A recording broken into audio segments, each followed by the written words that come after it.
রাজধানীর উত্তরার দিয়াবাড়িতে milestone school and college ভবনে বিমান বিধ্বস্তের কারণ জানা যায়নি।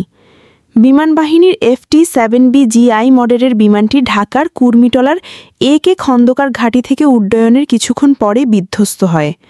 রহস্য উদ্ঘাটনে গতকাল মঙ্গলবারও সন্ধান করা হয় বিমানের ব্ল্যাক বক্সের, কিন্তু তা মেলেনি। সেটি পাওয়া গেলে প্রকৃত কারণ জানা যাবে বলে বিশেষজ্ঞরা মনে করছেন। তবে অনেকে দাবি করছেন যান্ত্রিক ত্রুটিই দুর্ঘটনার জন্য দায়ী। আবার কেউ কেউ পাইলটের অদক্ষতাকে দোষছেন। এদিকে দুর্ঘটনায় পাইলটসহ ৩১ জন নিহত ও আহত হয়েছেন ১৬৫ জন। আন্তঃবাহিনী জনসংযোগ পরিদপ্তর ISPR গতকাল জানায়, বিমানবাহিনীর FT-7B-GI যুদ্ধবিমানটি নিয়মিত প্রশিক্ষণের অংশ হিসেবে সোমবার দুপুর ১টা ৬ মিনিটে কুর্মিটোলার বিমানবাহিনীর AK খন্দকার ঘাঁটি থেকে উড্ডয়নের পর যান্ত্রিক ত্রুটির সম্মুখীন হয়। এ দুর্ঘটনা মোকাবিলায় এবং বড় ধরনের ক্ষতিগ্রস্ত এড়াতে বিমানের পাইলট ফ্লাইট লেফটেন্যান্ট তৌকির ইসলাম বিমানটিকে ঘনবসতি থেকে জনবিরল এলাকায় নিয়ে যাওয়ার সর্বাত্মক চেষ্টা করেন। কিন্তু দুর্ভাগ্যবশত বিমানটি দিয়াবাড়িতে মাইলস্টোন স্কুল অ্যান্ড কলেজের দোতলা ভবনে বিধ্বস্ত হয়।